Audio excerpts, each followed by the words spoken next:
किसी भी देश का, किसी भी राज्य का प्रगति उसके नेशनल हाईवेज, स्टेट हाईवेज जो इंफ्रास्ट्रक्चर है उस पर काफ़ी हद पर निर्भर करता है। नेशनल रोड सेफ्टी काउंसिल के मेंबर हमारे साथ हैं। नेशनल रोड सेफ्टी काउंसिल है क्या, ये कैसे काम करती है? कि आज़ादी के बाद पहली बार कोई मंत्री आए जो सड़क बनाने के साथ साथ सड़क पर चलने वाले आम लोगों के सुरक्षा का भी ख्याल किया। ड्राइवर और जो को ड्राइवर जो होता था उसके लिए कोई सहायता नहीं होता था, उसका मुआवजा का प्रावधान किया गया। हर 50 किलोमीटर पर ट्रामा सेंटर का व्यवस्था किया गया। तो मौजूदा झारखंड की राजनीतिक हालात इतनी खराब है, मुख्यमंत्री को कार्रवाई से, ईडी की कार्रवाई में छुप छुपा कर भागना पड़ा, भगौड़ा घोषित हो गए माननीय मुख्यमंत्री जी। खुद मुख्यमंत्री जी का पूरा परिवार रांची में, बोकारो में, साहेबगंज में, दुमका में, रामगढ़ में, अनेकों जिले में प्रॉपर्टी खरीद ली। कोई आदिवासी का जमीन नहीं खरीद सकता, तो वो लोग कैसे खरीद लेते हैं भाई? आपका विजन झारखंड को लेके क्या है, आप क्या सोच रखते हैं? कि जब भारतीय जनता पार्टी सत्ता में आ जाएगी तो आपको कोई विपक्ष बचेगा नहीं, लेकिन उन कमियों को सामने लाने वाला कोई विपक्ष नहीं है। कि आज पक्ष से ज्यादा देश को विपक्ष की जरूरत है। अब अमेरिका के पूर्व राष्ट्रपति जॉन एफ कैनेडी जी का एक बेहद प्रसिद्ध वाक्य है, American roads are not good because America is developed, but America is developed because American roads are good. किसी भी देश का, किसी भी राज्य का प्रगति उसके नेशनल हाईवेज, स्टेट हाईवेज जो इंफ्रास्ट्रक्चर है उस पर काफ़ी हद पर निर्भर करता है। अगर इंफ्रास्ट्रक्चर डेवलप्ड रहेगा, अच्छा रहेगा, तो उसकी प्रगति में और तेज़ी आएगी। इसी संबंध में आज जो देश में नंबर 1 की जो मंत्रालय है जिसकी चर्चा हर कोई करता है, ministry of road transport and highways, उनके ministry of road transport and highways ministry के नेशनल रोड सेफ्टी काउंसिल के मेंबर हमारे साथ हैं श्रीमान रविंद्र तिवारी जी। भाई साहब का एक और परिचय है, भाई साहब पंचायती राज परिषद के राष्ट्रीय उपाध्यक्ष भी हैं। आज इनफॉर्मल चर्चा विद देवेश में भाई साहब का मैं स्वागत करता हूं, और आज हम लोग तमाम विषयों पे एक सकारात्मक चर्चा करेंगे। सबसे पहले भाई साहब, हमारे दर्शक और हम सभी जानना चाहेंगे, आप अपना एक संक्षिप्त परिचय, किस तरह से आप सामाजिक राजनीतिक क्षेत्र में आए, कब से शुरुआत हुई, उसके बारे में कुछ बताइए। देखिए, हम लोगों का, हमारा तो बचपन से राष्ट्रीय स्वयंसेवक संघ के साथ स्वयंसेवक के रूप में सामाजिक जीवन में प्रवेश हुआ, वह सन 74-75 से ही है। 74 से। और 80 से हम अखिल भारतीय विद्यार्थी परिषद के नेतृत्व में काम किए, और महाविद्यालय के अध्यक्ष के रूप में भी काम किए। फिर 1985 से भारतीय जनता युवा मोर्चा के साथ जुड़ गए, और उसमें जिला महामंत्री, अध्यक्ष, प्रदेश के मंत्री, प्रदेश के बिहार प्रदेश में करते हुए झारखंड प्रदेश में, जो आज का झारखंड प्रदेश है, वनांचल समिति में रहे, झारखंड प्रदेश में रहे। हाल फिलहाल 2010 से माननीय नितिन जी के साथ, जब ये राष्ट्रीय अध्यक्ष थे, इनके साथ जुड़े, और आज तक मैं उन्हीं के साथ हूँ। और फिलहाल उन्हीं के द्वारा जो दायित्व दिया गया है राष्ट्रीय सड़क सुरक्षा परिषद के सदस्य के रूप में, मैं 2015 से काम कर रहा हूँ, जो अभी तक है। नेशनल रोड सेफ्टी काउंसिल के आप लगातार तीसरी बार मेंबर हैं, तो नेशनल रोड सेफ्टी काउंसिल है क्या, ये कैसे काम करती है, ये इस पर थोड़ा विस्तार से। कि सड़क बनाना जी, उसका रख रखाव करना, और सड़क पर चलने वाले आम लोगों का सुरक्षा का ख्याल करना, तो ये मुझे लगता है कि आज़ादी के बाद पहली बार कोई मंत्री आए जो सड़क बनाने के साथ साथ सड़क पर चलने वाले आम लोगों के सुरक्षा का भी ख्याल किया।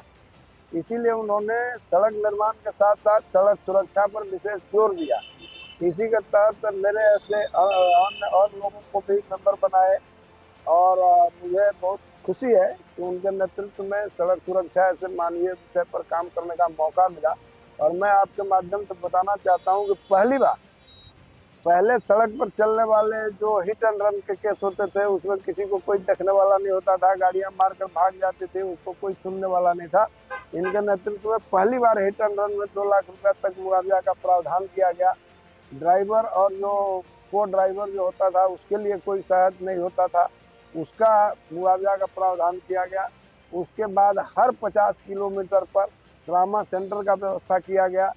फिर ड्राइवरों का नेत्र जांच और जो नज़र की रोशनी हो जाती है उसको फ्री जांच, फ्री कैंप लगाना, आम लोगों का सुरक्षा का ख्याल करना, फिर जो इंश्योरेंस का जो क्लेम मिलने में दिक्कत होती थी उसको सरल करना। तो बहुत सारे काम हुए हैं और अभी बहुत सारे काम बाकी हैं। जब हम भाई साहब आपके सोशल मीडिया साइट पे रिसर्च कर रहे थे तो हमने देखा कि एक परिषद है, पंचायती राज परिषद, जिसके उपाध्यक्ष हैं आप। तो ये संगठन क्या काम करती है और इस संगठन का क्या उद्देश्य है? देखिए, आज के तारीख में जब आज़ादी के बाद सबसे पहला गांधी जी का भी सपना था ग्राम स्वराज। ग्राम स्वराज। अब ग्राम स्वराज क्या है?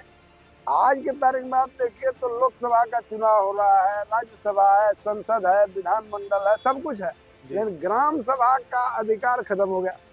बालू आपका गांव के लोगों का कोई अधिकार नहीं है। आज सारा राज्य सरकार कब्जा कर ले रहा है, दलाल बिचौलिया कब्जा कर रहा है। जंगल में रहने वाले जो वनवासी हैं जी, जंगल जंगल के जो वन उत्पाद है उन पर उनका अधिकार नहीं है, उस सरकारें कब्जा कर ली है। अब कोर्ट कचहरी में सारे मुकदमे जा रहे हैं। जो ग्राम सभा में तय होना चाहिए, ग्राम कचहरी में तय होना चाहिए, वो सब विलुप्त होने के कगार पर है। इसलिए मुझे लगता है कि लोकतांत्रिक व्यवस्था को सजीव करने के लिए सबसे महत्वपूर्ण है ग्राम स्वराज के सपनों को साकार करना। ये कैसे होगा? तो ये पंचायती राज अधिनियम को लागू करके होगा। आपको आश्चर्य होगा कि 73वें संविधान संशोधन में 11वीं अनुसूची में 29 विषय पंचायतों को सौंप दिए गए, लेकिन आज तक एक भी अधिकार जमीन पर पंचायतों को नहीं मिला। और इसलिए आज के तारीख में मुझे लगता है कि लोकतांत्रिक व्यवस्था में सबसे महत्वपूर्ण जिम्मेवारी अखिल भारतीय पंचायत परिषद की है, जो पंचायतों के माध्यम से आम लोगों को, आम नागरिकों को उनका मौलिक अधिकार दिलाने का काम करेगी। इसीलिए हम लोग इसमें काम कर रहे हैं। हम जैसे देखते हैं कि आप कई राज्यों में जब दौरा करते हैं तो वहाँ के जनप्रतिनिधियों से मिलते हैं, मुखिया से, पंचायत समिति से, वार्ड सदस्य से। उनको जब आप पंचायती परिषद के बारे में जो संरचना है, जो उनका अधिकार है, उनके बारे में जब उनको आप बताते हैं तो आप क्या माहौल वहाँ पाते हैं और क्या चर्चाएं होती है? जरा वो एक बार। सच बात यह है कि चुनाव हो रहा है, जीत रहे हैं लोग, बन जाते हैं, लेकिन रियल में वो लोग भीतर से काफी द्रवित है, काफी दुखी है कि वो कुछ कर नहीं पाता। अब वो जिस बात के लिए जीता है वो कुछ कर ही नहीं पाता है। तो हम उनको बताते हैं कि आप सरकारों से अधिकार मत मांगिए, जो संविधान केंद्र को अधिकार दिया है, वही संविधान विधानमंडल को अधिकार दिया है, वही संविधान आपको अधिकार दिया है। आप इसका उपयोग कीजिए, आप इसका इस्तेमाल कीजिए। उसमें आपको जो समस्या आती है, हमारा संगठन, हमारे ऐसे लोग, हमारे ऐसे स्वयंसेवी संस्था के लोग, बाकी लोग आपके साथ खड़े होंगे, लेकिन आपको अपने अधिकार के लिए खड़ा होना पड़ेगा। और मुझे खुशी है कि सभी जनप्रतिनिधि इस पर काफी सजग हैं और इसके काफी सकारात्मक फलाफल जल्दी आएगा। बात करते हैं भाई साहब रोड इंफ्रास्ट्रक्चर की। 2014 से पहले का भारत और 2014 के बाद का भारत, जब से प्रधानमंत्री जी नरेंद्र मोदी जी ने कार्यभार संभाला और नितिन गडकरी जी इस विभाग के मंत्री बने, आपने कई सरकारों को देखा, कई प्रधानमंत्री को देखा, कई मंत्रियों को देखा। एक बहुत बड़ी बदलाव आई है रोड इंफ्रास्ट्रक्चर की बात हम करें, नेशनल हाईवेज की बात करें, और इसकी चर्चा जनमानस में है। आज देश का कोई ऐसा वर्ग नहीं है जिसकी चर्चा नहीं कर रहा, इसका सराहना नहीं कर रहा है, सभी लोग सराहना कर रहे हैं। ये बात सही है कि सड़कों के बनने से देश के इंफ्रास्ट्रक्चर के साथ साथ आर्थिक विकास भी बड़ी तेजी से बढ़ती है। बिल्कुल, पहली बार लोगों को समझ में आया। देखिए, जब नितिन जी नहीं बने थे मंत्री जी, तो लोग सड़क विभाग को खर्चे का विभाग मानता था जी। जब नितिन जी आए तो ये ऐसा विभाग बन गया कि कामधेनु गाय हो गया। आज 40% 40% भारत सरकार को ग्रोथ दे रही है रोड इंफ्रास्ट्रक्चर, सरप्लस में। लेकिन हमारे मंत्री जी भी बहुत दुखी हैं कि उन्होंने कहा था कि भाई हम सड़क निर्माण के साथ साथ आम रैयतों को, जमीन वालों को, गांव वालों को विकास में बराबर भागीदार बनाएंगे। लेकिन जो राज्य सरकारों की भूमिका है काफी दुखद है। जमीन का मुआवजा देने में, स्ट्रक्चर का रेट तय करने में, और जो माइंस मिनरल्स के जो बाकी सब चीजें जो सेस आते हैं, रॉयल्टी आते हैं, उसमें हिस्सेदारी देने में काफी अभी बहुत कुछ करना बाकी है। और मुझे लगता है कि ग्रामीण विकास में आम ग्रामीणों की भागीदारी जोड़ने के लिए अभी महत्वपूर्ण जिम्मेवारी है, जो शायद आने वाले समय में इसके लिए हम लोगों को बहुत कुछ करना पड़ेगा।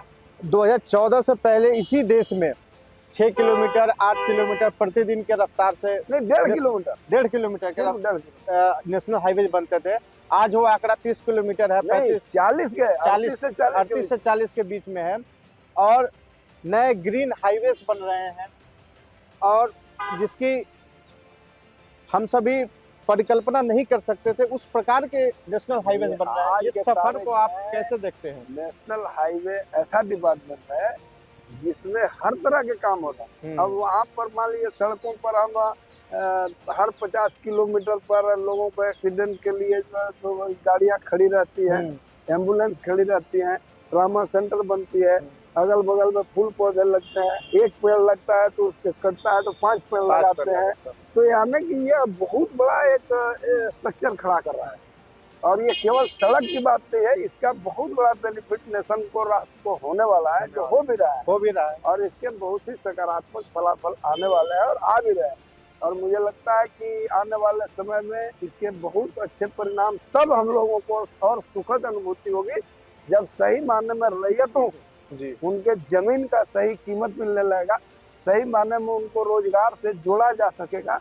अभी ये कहने में कोई संकोच नहीं है कि हम लोग सड़क जरूर बना रहे हैं, इंफ्रास्ट्रक्चर बढ़ा रहे हैं, लेकिन रोजगार से जोड़ने का जो माध्यम है उसमें हम उतने सफल नहीं हो पाए हैं। और इसका दर्द हमारे माननीय मंत्री जी को भी है। हम आशा करेंगे कि रोजगार से जो जोड़ने की बात आपने कही और जो रैयतों को उनका हक मिलने की बात कही, वो आगामी कुछ महीनों में, कुछ सालों में जो हमें धरातल पर दिखाई देंगे। आप झारखंड से आते हैं, मौजूदा झारखंड की राजनीतिक हालात इतनी खराब है, माननीय मुख्यमंत्री को कार्रवाई से, ईडी की कार्रवाई में छुप छुपा कर भागना पड़ा, भगौड़ा घोषित हो गए माननीय मुख्यमंत्री जी। अभी वर्तमान में ईडी के हिरासत में है पूर्व मुख्यमंत्री हेमंत सोरेन जी। वहाँ एक नए मुख्यमंत्री बनाए गए हैं। भ्रष्टाचार का आरोप लगातार बीजेपी लगा रही है जेएमएम सरकार पे, इंडी गठबंधन की जो सरकार है झारखंड में। इन राजनीतिक जो उठापटक है झारखंड की, उसको आप कैसे देखते हैं? देखिए, लोकतांत्रिक व्यवस्था में जिसके पास बहुमत होता है जी, वो जो चाहे करता है। बिल्कुल। तो लेकिन दुर्भाग्य ये है कि आदिवासी के नाम पर राजनीति करने वाला दल, जी, आदिवासी और ट्राइबल के नाम पर खड़ा राजनीतिक ताकत दल, जी, वह जब आदिवासियों के खिलाफ काम करता है तो यह बहुत दर्दनाक होता है। जी, हेमंत जी शिबू सोरेन जी के बेटे हैं, जी, उनकी पूरी राजनीतिक पृष्ठभूमि आदिवासी राजनीति पर है। बिल्कुल। लेकिन आपको आश्चर्य होगा कि आदिवासी लड़कियां लाखों में, जी, एक विधर्मियों द्वारा लाखों आदिवासी लड़कियों को दूसरी, तीसरी, चौथी बीवी बना करके आदिवासियों को जर, जमीन, जोरू और मान सम्मान सब पर चोट कर रहा है। लेकिन ये विषय उनके लिए महत्वपूर्ण नहीं है। आदिवासियों के जमीन का रेट तय नहीं हो पाता क्योंकि खरीद बिक्री नहीं होता। हम लोग ऐसा आदमी उनको बार बार कहता रहा कि आप कम से कम इसको तय करिए, लोगों को इसका लाभ मिले, नहीं मिलता है। सीएनटी एसपीटी के नाम पर ये लोग खूब झाल बजाए, लेकिन खुद मुख्यमंत्री जी का पूरा परिवार रांची में, बोकारो में, साहेबगंज में, दुमका में, रामगढ़ में, अनेकों जिले में प्रॉपर्टी खरीद ली। तो जब ब्लॉक से अलग में बाहर में कोई आदिवासी का जमीन नहीं खरीद सकता तो वो लोग कैसे खरीद लेते हैं भाई? तो यानी कि ये लोग अपने से भ्रष्टाचार में आकर डूबे हुए हैं और दुर्भाग्य से कोई विकल्प दिखता नहीं है। तो झारखंड के साथ तो ये समस्या है। नहीं, ईडी की कार्रवाई हो रही है तो आरोप लगा रहे हैं कि ईडी की कार्रवाई गलत है। भाई आरोप यहाँ बाजार में जो लगा रहे हैं, कोर्ट में जाकर साबित करो ना कि आरोप गलत है। तो जो लोग भी जेल जा रहे हो तो अंदर ही रह जा रहे हैं, तो आखिर क्या समस्या है? आप वहां पर जाकर कहिए कि हमको गलत कर रहा है, तो कोर्ट थोड़ी है। तो वहां पर चूंकि एविडेंस है और डॉक्यूमेंट्री चीज है, कोई ऐसा थोड़ी है कि जबानी कोई कर दिया है। ईडी या कोई अगर गलत कर रहा है तो उनको चैलेंज करें, उसको किसने रोका है। बिल्कुल सही बात है। एक आखिरी प्रश्न आपसे लेंगे भाई साहब। अभी आगामी 2024 लोकसभा आम चुनाव होने जा रहा है, कुछ महीने बाद लोकसभा चुनाव की घोषणा हो जाएगी। झारखंड को लेके, क्योंकि आप इतने लंबे समय से राजनीतिक सामाजिक क्षेत्र में हैं, आपने बहुत सारे सरकारों को देखा है, बहुत सारे जनप्रतिनिधियों को देखा है, आपका विजन झारखंड को लेके क्या है? आप क्या सोच रखते हैं? देखिए, अगर सच पूछिए तो इस क्वेश्चन पर हमें एक घटना याद आती है। 96-97 में डॉक्टर बलराज मधोक जी से एक क्वेश्चन पूछे डॉक्टर दिनेश चंद्र त्यागी जी, हिंदू महासभा के उस समय महासचिव। उन्होंने पूछा कि भाई आपका और भाजपा वालों का विचार मिलता जुलता है, फिर आप क्यों जनसंघ का बैनर लेकर के अलग अलग लेकर के चल रहे हैं? जब आपको स्वस्थ सम्मान ले रहा है वहीं चले जाइए, क्यों ये तमाशा कर रहे हैं? उन्होंने जो जवाब दिया था सटीक था। उन्होंने कहा था कि जब भारतीय जनता पार्टी सत्ता में आ जाएगी तो आपको कोई विपक्ष बचेगा नहीं, और जब कोई विपक्ष नहीं बचेगा तो यानी लोकतंत्र के लिए बहुत बड़ा नुकसान का सौदा होगा। और आज आपको कहना पड़ेगा कि जब भारतीय जनता पार्टी सत्ता में आ गई, बहुत अच्छे अच्छे काम हो रहे हैं, तो ऐसा नहीं है कि कुछ कमी नहीं है, कई कमी भी है, लेकिन उन कमियों को सामने लाने वाला कोई विपक्ष नहीं है। यानी पोजीशन ये है कि जैसे कि फुटबॉल के ग्राउंड में बिना गोली, बिना डिफेंस का गोल पोस्ट में जितना गोल मारना हो मार ले, कोई है ही नहीं डिफेंस करने वाला। इसी का जो कुछ गलतियां भी है ढक जा रही है। यानी कि आज पक्ष से ज्यादा देश को विपक्ष की जरूरत है। अब विपक्ष है, जनता को खड़ा करना पड़ेगा, ऐसा मुझे लगता है। पक्ष से ज्यादा विपक्ष की जरूरत है। आपने इतना अपना बहुमूल्य समय दिया, हमारे साथ जुड़े, काफी लंबा चर्चा हुई, सकारात्मक चर्चा हुई, इसके लिए बहुत बहुत धन्यवाद। और एक नए एपिसोड में हम फिर भाई साहब से मिलेंगे कुछ नई चर्चा के साथ। तब तक के लिए धन्यवाद, बाय।